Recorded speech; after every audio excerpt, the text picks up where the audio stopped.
we have to break down these silos within the organization. Yes. There are economies of scale that can be achieved, but beyond that is just making great decisions where you're not investing in additional licensing or costs or operational spend for headcount that is unnecessary. I see all the time, and I'm not going to mention different brand names, but there's like a customer experience layer that's doing these analytics functions for conversational intelligence over here. And then we're also trying to launch and deploy the same thing in the contact center for insights in real time. It's a part of the overall strategy. We have to just take a step back, make sure we break down these silos, make sure that what we're doing is not going to be creating technical debt, and it should be simplifying the tech stack wherever possible. Welcome to Symplicity Conversations, where we explore the intersection of business, leadership, technology, and community. Today, I'm joined by Sebastian Corriere. He's the founder of VesuvITas and recognized expert in the contact center space. Together, we're going to dive into how the contact center industry is evolving, what businesses need to know to modernize effectively, and how to deliver a truly human experience in a digital-first world. But first, let's go ahead and dive into our Symplicity Insights. This is our famous quote of the day. Today, it comes to us from Malala Yousafzai. Do not wait for someone else to come and speak for you. It's you who can change the world. Wow, I love that, especially in this world that's so changing, isn't it, Sebastian?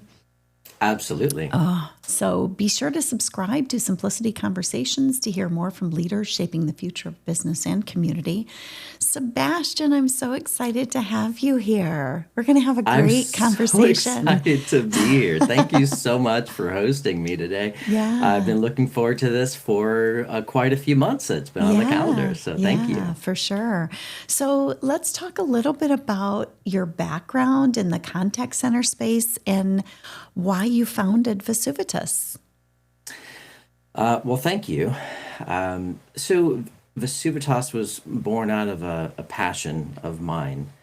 I started in the contact center many years ago, back in 1990, and I spent about a third of my contact center career in the trenches, on the phones, managing call centers, and eventually director of operations for BPO.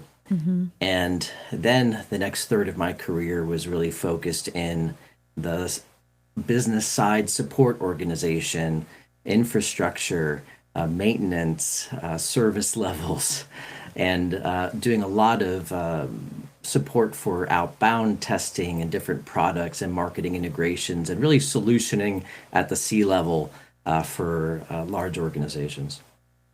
The final third so far of my career has been focused in consulting and bringing what my learnings have been from being in the trenches and solution designing and supporting organizations, and really taking that learning coupled with the latest advancements in customer experience engineering and different tools, and developing some agile best practices for deployment, gaining business value for customers, and really kind of putting it all together, leveraging that knowledge and learning the mass amount of information, how our world is changing so much. Having that background has really given me an opportunity to be able to absorb a lot of the things that are changing more quickly, or more so than I think a lot of people have been able to, as it's been coming at them without that background. Yeah. And so anyway, VesuvITas was born out of this passion, and I'm excited to be able to offer those services for companies, and just professional services, consulting, optimizations, and solution design. I love watching your career. I remember when you started VesuvITas, and it's just been really cool to see you evolve it. Thank you. There was a gap from just this knowledge set that I had that I could share, And I'm glad to do that and bring it to those who are having challenges navigating these waters. There's so many things changing, which I'm sure we'll get into here in Yeah. a few. Yeah. So, what are some of the most common challenges that businesses face when they're trying to modernize their contact center? Well, there's so many choices being thrown at them, even just within some of the later artificial intelligence solutions. There are thousands of them, Right. and I think everything is kind of shiny and new at times, even with the advancements of some of the large language models, with some of the open AIs and the Groks and different things, and companies from a challenge perspective, they're trying to leverage some of these tools in such a way or build their own large language model by leveraging these tools. Right. But the challenge is that not all of these language models are built the same.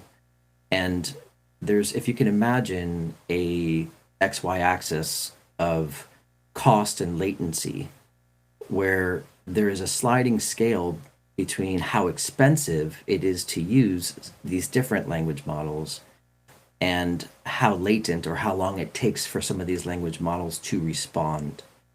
And it's not a one size fits all. Matter of fact, analysts are predicting that these about a third of the proof of concept large language model efforts that are done within organizations will be abandoned by the end of this year. Wow. And that 50% of the ones that are built and maintained by 2028 will be dropped due to cost overruns, unexpected challenges, technical debt accumulation. Sure. And these are things that, is preventable with the right and proper guidance.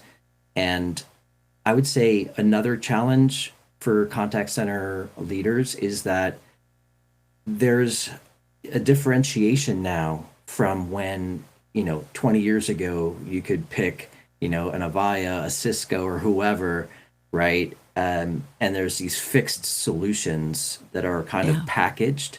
But now we have the contact center as a service function. We have the conversational AI players, which can overlay on top of or in lieu of or compete with, in some Right. cases, the contact center as a service solution vendors.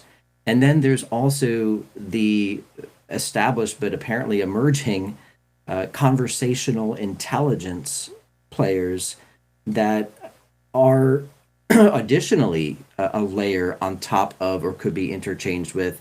And each of these have either dozens or thousands of different solutions here.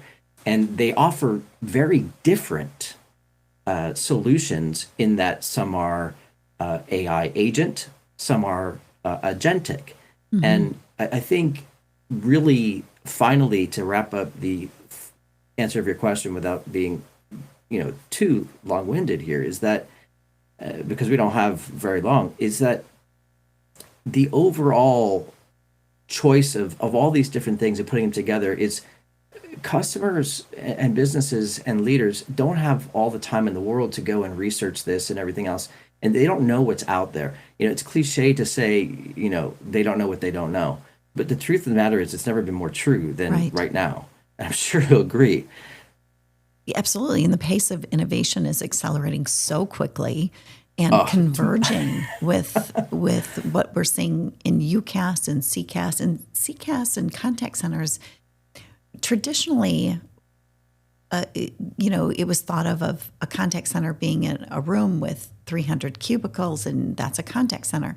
But the reality is some of the features of a contact center, that could be a department of 5 people that need certain queuing or analytics or reporting that comes out of that. So I think that not only are the technologies changing and AI and automations changing, but I think that who's purchasing it, marketing has the budgets because they control the conversation with the customer, right?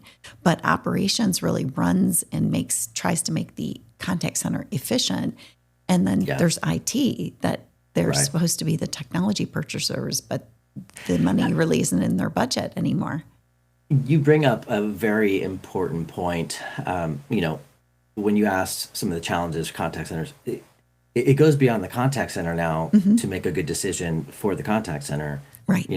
For a while it was, oh, well, the operations team, CX leaders can really go ahead and make a decision. But I would argue that there is a enterprise-wide AI strategy that needs to be in place in order for the contact center to be successful if we're really trying to consider economies of scale and unifying the administrative and operative functions, right? Because you can have an IT leader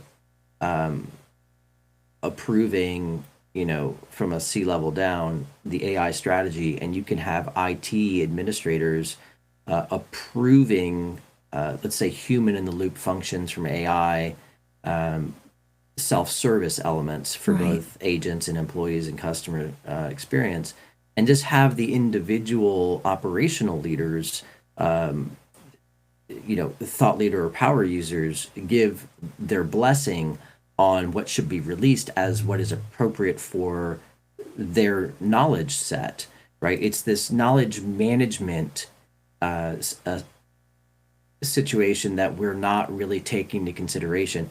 Analysts have really been saying that if you want to make the biggest impact right now for customer experience and employee experience at the same time, it's from a comprehensive knowledge management solution, Yeah. which ties into your overall corporate AI strategy. Right. It's funny, we're talking about all this stuff, but it directly impacts the contact center. For sure. For sure. And the way in the past, the way contact center products or even phone systems were purchased, they were purchased and implemented and deployed, right?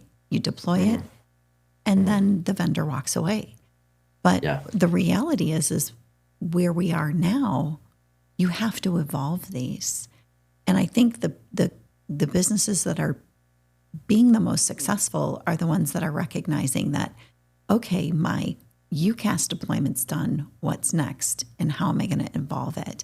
My CCAS product is in, but how am I going to evolve that? And I'm not quite seeing a lot of people do that, especially the ones that are still on premise, which if you're on premise, I get it. It's hard to forklift, but the reality is you've got to have a strategy of where you're going because those premise solutions are so costly and not as, flexible. And I feel like evolving it and working with an organization like yours that can say, okay, here's what you've got. Now let's look at the data to see what do we need to do, both internally and externally. So you brought up employee experience as well as client experience or customer experience. You need to evolve your systems to accommodate those. Yeah. And to your point, in order to make a good decision on what you're implementing right now, Uh-huh. we have to be forward looking to understand what we're going to need Right. 3 to 5 years from now as best we can, based on our current tech stack, what our business outcomes desires are, and the integrations for what we have now and where we're going to, and back into where we're going to start now in the deployment of a UCAS or CCAS or whatever. Because ultimately, if we say, oh, I can just stand up a UC solution or whatever else, and then we don't know that the PMO or someone else is doing Right. some kind of project that may swap out, a Zoom chat for Teams chat or vice versa, right? And we may not have made the right decisions, right? All of those things need to be, it's good. And that's the problem that we see that we need to break down is as much as possible when we're going in and consulting, and I'm sure you'll agree, is that we have to break down these silos within the organization. Yes. There are economies of scale that can be achieved, but beyond that is just making great decisions where you're not investing in additional licensing or costs or operational spend for headcount that is unnecessary. I see all the time, and I'm not going to mention different brand names, Right. but there's like a customer experience layer that's doing these analytics functions for conversational intelligence over here. And then we're also trying to launch and deploy the same thing in the contact center for insights in real time. And so, why don't we just let somebody else consume what we already need in real time? Like, Yeah. it's a part of the overall strategy. We have to just take a step back, make sure we break down these silos, make sure that what we're doing is not going to be creating technical debt, and it should be simplifying the tech stack wherever possible. Yeah. Well, and, you know, thinking back, contact centers were voice, maybe an email, right? We barely gotten people to stop calling it a call center. Right. It's a contact center. Right. And so there's so many things going on right now. Right. Well, you know, and there are still some contact centers that are just doing voice. And then, you know, and they're tiptoeing into email when truly you have all these other channels that should be brought into the contact center because, you know, these social media sites, it's a way to communicate with your customers. So I guess I'd like to talk about, you know, how can companies think about that seamless customer experience and leveraging these omni-channels when maybe their equipment isn't quite there yet. Maybe they haven't gone to CCaaS where it's a little more flexible. Yeah, well, the good news is, you know, we can meet businesses where they are, right? It can be overwhelming, but, you know, my grandmother used to have this expression, Sicilian grandmother, la goccia, the drop. Like the drop in the bucket will eventually fill it up, right? Yeah. But you take this in phases. If our goal is for complete transformation, let's define what that transformation look like and then start where we are. Also look at your customers, your customer demographics. What is it? Where do they choose to communicate with you? Yeah. Right? And then find the maximum business value of channels to deploy it in that order. And do not take for granted the capabilities of automation in the contact center.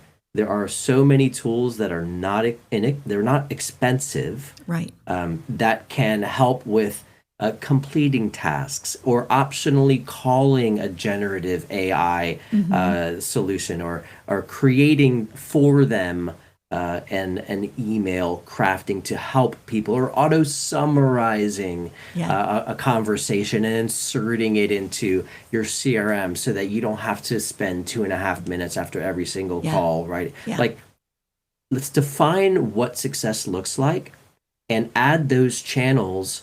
And maybe it's not every channel. Right. Maybe eventually you'll get there, but prioritize the ones where you see the biggest gap in your customer journey and plugging those gaps first and seeing how we can optimize what you're already doing to make it as efficient and customer friendly as possible. Well, and I think that people look at tech debt and what they have into the premise solution that they might have. They can overlay new solutions. It takes so long for a customer to identify what their requirements are. I mean, first and foremost, before you start looking at solutions, what are your requirements? You know, state that, start looking at that. And then what can you do to solve some pains? Usually somebody is looking at certain initiatives, whether it's we need to save cost, we need to, you know, there's certain initiatives tied to it. So what pains can you solve and what little successes can you have in your journey to go to full contact center? Well, there are stages that you can implement, right? If you're trying to add some security, maybe you can, and you're trying to do it simply and effectively, perhaps you could add a text message two-factor authentication or a PIN number or something into your IVR. Yeah. If you're looking to do something more dramatic and you really can't lift what you're doing on your premise-based solution, you can do some overlays, right? You can do some overlays with conversational intelligence in real time. You can do some overlays with automated quality management, really taking that 1% or up 2 or 3% of insights into what your agents are doing and convert that into 100% insights and focusing on those engagements that Right. require the most attention and feedback to those agents. Or even overlaying a cloud-based, if you're trying to jump and try to catch up quickly, do something that can live with you where you are on the voice natural language side as a cloud overlay that can deliver calls into your premise-based solution. Yeah. And then when you migrate into a cloud-based solution, that IVR can go with you if it's built well and designed to move with you. And if you've planned for that. So there's various stages. You can overlay text message call flows or even a standalone knowledge management solution, which would be Yeah. critical and foundational. Yeah. That can come with you no matter what contact center solution. Right. I mean, this is a passionate point for me, so I could talk about this for about Yeah. an hour itself, and I have. Yeah. No, I think contact center is at the heart of the client conversation and the employee conversation. We can't forget about that. Employees are our biggest expense, right, of a company. And so if you're having turnover, which traditionally in contact center, that turnover number is pretty high. It can be, yes. Yeah. So I think you want to make things as good as possible in that avenue. But where you bring in the magic is when you start integrating your systems so that you can now see the data. I think that's a very important part of the journey. Seeing the data, there are so many things within the contact center that I see in the consulting side that sometimes it's difficult to tell customers how ugly their baby is, right? Yeah. You never want to do that. But, oftentimes companies believe that they are doing a far better job of things like first contact resolution than they actually are. Right. And it's because they aren't able to manage a solid business intelligence strategy to measure it properly. Mm-hmm. And if we could get them to understand how to measure some of those things, then we could improve that engagement and give them tools to solve for that. But I'm sure we'll get into KPIs and metrics and things like that later. Yeah, I think that people have to, there's a gap in the industry of you've deployed a product, and traditionally in the premise world, that was it. You deployed it and you didn't have to think about it. Maybe in the contact center, you changed an IVR here or there, but there really wasn't evolving from that perspective. And there's not a lot of companies like touched yours. On something, if I can jump in here. Yeah, please. The premise-based solutions, once you purchase it, it was a very fixed thing. Yeah. You would have to plan a massive upgrade seasonally, maybe semi-annually or annually or every 2 years. And that's the point of which you would get new features. Mm-hmm. That's not how it is in the cloud world. Mm-mm. Depending on who your solution provider is for CCaaS or whoever, these guys are rolling out 80 to 120 features per quarter. Mm-hmm. It's dynamically changing.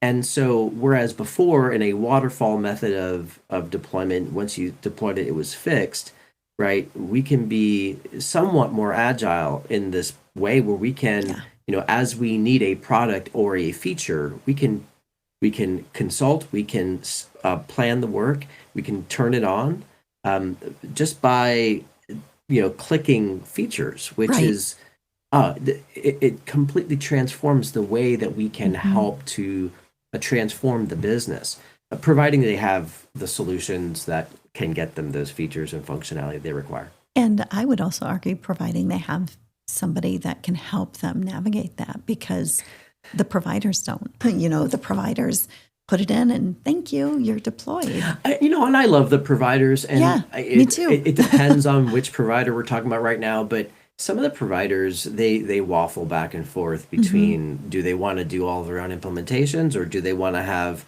people who do this with stable Yeah. engineering crews to support them, and they go back and forth. And sometimes, generally speaking, they will end up, I'd say like 95%, throwing a random number out there, want to make sure that they have an entire ecosystem of partners who can do this for them. Right. Because but the challenge is with the partners is, I call this like CX engineering roulette. When your project is sold and ready to be implemented, it can either be given to whatever project and engineering team is available at the time that yours comes in. And that could be someone who's been there for 13 years. Fantastic.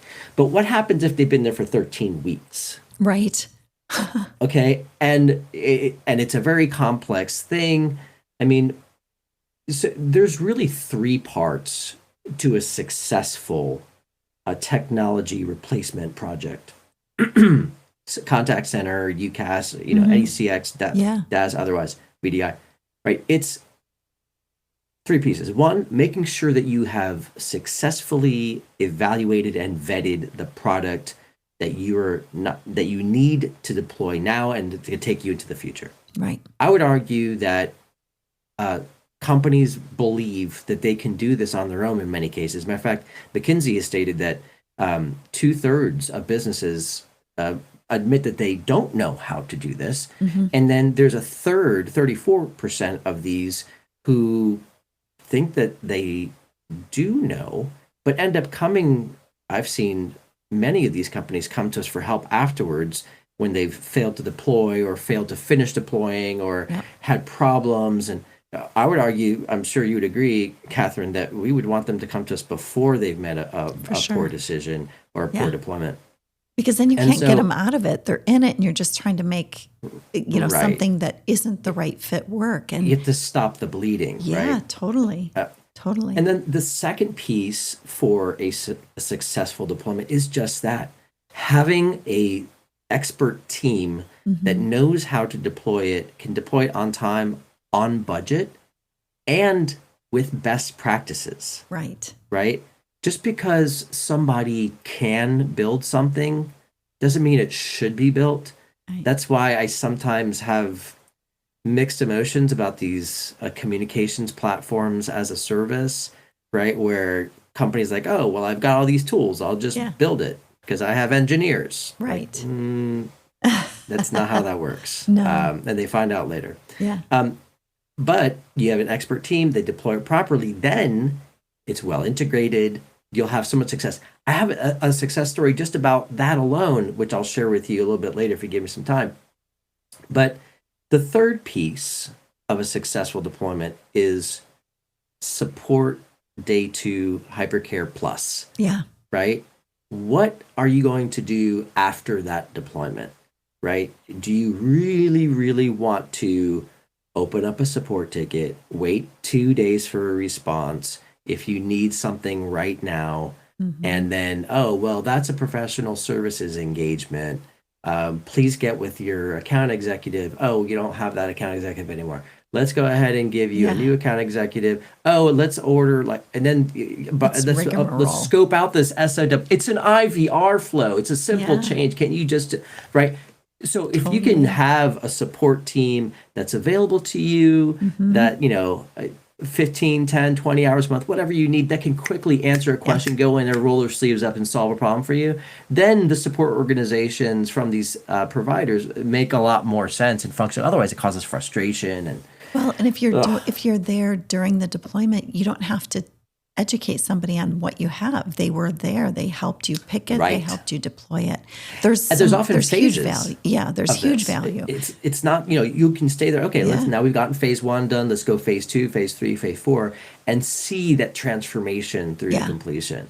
And you're doing it based on the data you're seeing to say, this phase 1 was successful. Or do we need to pivot just a little bit? That's where those KPIs come into play. Like what do we need to do? Yeah. Like The thing is, too, about some of these engineering teams that come directly from the providers, again, this is not their fault at all. There's Mhm. no way they can do what I'm about to say. Yeah. They don't have the overall vision and strategy like Hmm. you or I would about the entire organization and Yeah. how this particular piece is supposed to fit in organically with these other components that are being done for the future transformation of that business. They can't do that at the Yeah. provider level. Yeah. And I think that's a huge mistake that customers are making is that they're used to just meeting with vendors. Maybe they meet with 3 vendors and they pick, whatever, whether they're a typical company that picks on the best price or the best salesperson that talked to them without really understanding there are differences between these products and technologies. And sometimes you have to understand what is your current environment like and what tools are and platforms are in your current environment that fit with the new platform that you're bringing in. And sometimes there's differences that go, this one shouldn't come in because it's going to conflict or whatever it might be. But that's, I think, our approach is really understanding where you are, having us join them where they are, understanding what outcomes are they trying to reach, and then Mm-hmm. matching the best solution instead of just having sales reps do what they do, which are really good. Here, let me pitch you this product without really having the full scope of it. That's a fantastic point. Yet, Catherine, I think the reason why you and I do what we do is because we're passionate about de-risking Yeah. businesses, engagements, and projects. Um, because you and I Hmm. have seen scores and hundreds of times where a customer thought, okay, well, I need a VDI solution or DAS solution. Oh, and I need some kind of communications product. But these two teams doing what they're doing are not realizing that, okay, is that Hmm. DAS solution optimized for the product, and have they worked Hmm. together before, and have we validated this, Right. right? And then, oh, oops, there's some intermittent issues on the audio stream, or Yeah. that we can give hundreds of examples Yeah. of things that they don't know to anticipate. And so you and I are passionate about solving these and anticipating these, and not letting these businesses make these mistakes so they can be successful in their business, in their Yeah. transformation. Yeah. 100%. And I think that as you think about the point of all of this, the evolution of the technology stack for a company, when you get to the cloud, yes, you can change a cloud contact center, but you don't want to. You need to pick the right one out of the gate, and you need to evolve it over the years. It gets expensive when you go, ooh, this one didn't really work for me. Now I've got to move because you've just lost a lot of the data that's in there. You know, it's hard to move the actual data. You can set up the new one and say, here's how I want things to flow, but your data lives somewhere else. So I think it's really important as we think about helping clients to understand why they're choosing those solutions, but also, how to help them get to the point where their technology is optimized. And as we think about the KPIs around that, let's talk a little bit about, what KPIs should businesses be looking at to help make sure their contact centers are performing optimally.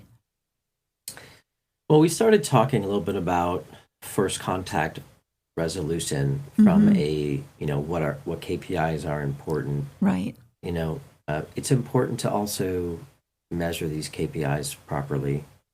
And, uh, more than two-thirds of businesses believe that they're handling a first contact resolution the first time around and really solving it. But when you interview the customers of these businesses, the number is more like 40%. So why is there such almost like a 50% disparity, or Yeah. 100%, right? Yeah. Disparity on that number. Um, It's because they're not able to measure these things correctly. We so first we have to make sure we have the proper business intelligence data. Yeah. Then we measure things that are critical to my business vertical. Your business may be in sales, so we have to have sales conversions and things like Yep. that. Upsell, cross sell, the data, lead sources, right? And measuring the conversion of all those things.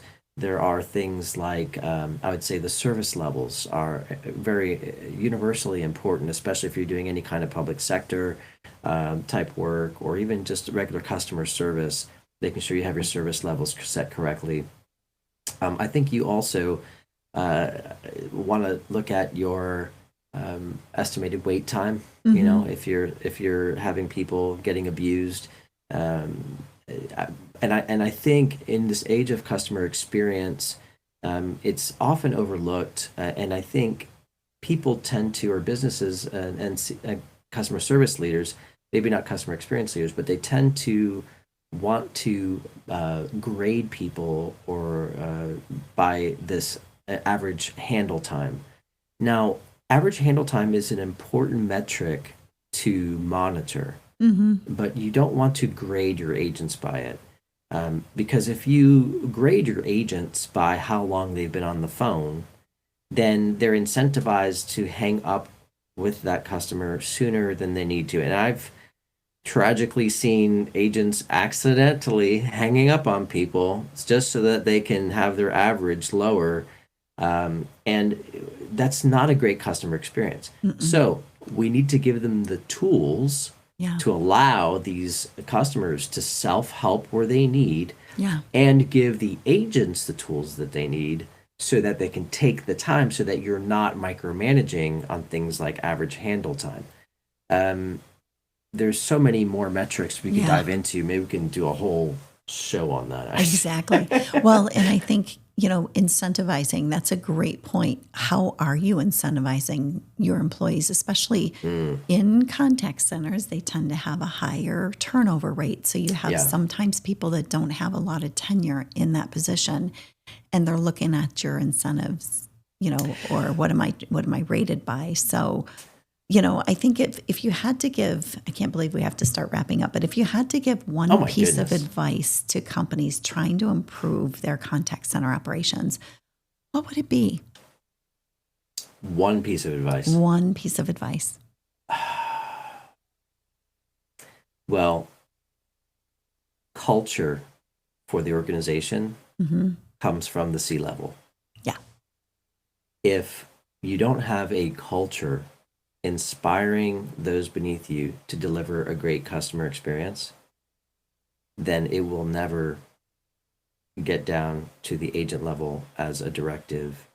Hmm. My bonus answer would be performance management tools Yeah. to help you both measure, especially for a distributed workforce who's remotely, to kind of get Yeah. that culture to be pushed Yeah. out and use some of the gamification tools and Hmm. things like that, but also to use those tools to inspire kind of like a fun camaraderie, Yeah. but to drive the metrics that you care about for that week or that month Hmm. by properly incentivizing and using those tools. And the performance management suite has some great Yeah. AI Yeah. to make sure that you're properly coaching not only the agents but also the coaches, that Yeah. they're being effective in their work and not becoming data analysts. Agreed. And by So, the way, some of the younger generation love the gamification. They grew up mm, playing video games. So you mm. you include that in there and it just kind of drives that performance. But so what's the biggest message you want listeners to walk away with regarding the future of contact centers?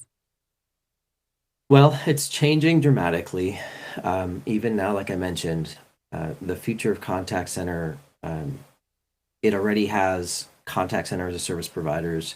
It already has this network of conversational AI players, which are very specific in what they're able to do and deliver with communications. Then there's the conversational intelligence layer that all of these have to be considered. And speaking even further into the future, you have these platforms that are uh, becoming tools and agent-like functions in almost contact center-like already Yeah. in like the open AIs and the Groks. And Yeah. there's so much transformation happening So quickly. that so quickly that you're going to start seeing a lot of these things cannibalize each other, and understanding what the future looks like a little bit will help you make some good decisions now on which products are going to be best suited for you and your organization. I totally agree. And I also think now more than ever, it's so important to have a technology roadmap, because all of these platforms have AI and chatbots built into them. And it's like, which one do you use? And so you really have to lay that out and get alignment over the different departments, because otherwise you're going to have this siloed stuff happening, and that's chaos. And some are better for healthcare, some are better for Yeah. financial services, Yep. some are hyper focused on e-commerce and retail. There Yeah. are so many different areas Right. that have their own unique suite of solutions that Yeah. once you start telling me a little bit about what they're trying to do, Yeah. it narrows the field of thousands down to Yeah. about a dozen Yeah. pretty quick, and even half a dozen Yeah. really fast. Agreed. So I totally agree. We're going to have you on again, because we just started scratching the surface on this, and I just hired an amazing person, Erin Stewart, and she's in that customer experience and automation background. So we'll have to have you guys Excellent. both on. I think I that'll would be love that. amazing. But where can listeners learn a little bit more about you or VesuvITas? Go ahead and give your information. VesuvITas.com. We also have a video series called VesuvITas Verified. Also on LinkedIn, we Yay. tend to promote some of our webinars and podcast stuff. But Awesome. yeah, looking forward to, if anyone needs any help, they can contact you or contact me, and That's right. we'll work together on it. Absolutely. Well, thank you so much, Sebastian. Looking forward to more conversations with you in the future. And thank you for listening to Symplicity Conversations. Be sure to subscribe, leave a review, and visit us at thesimplepodcast.com to connect and learn more from inspiring leaders like Sebastian. See you next time.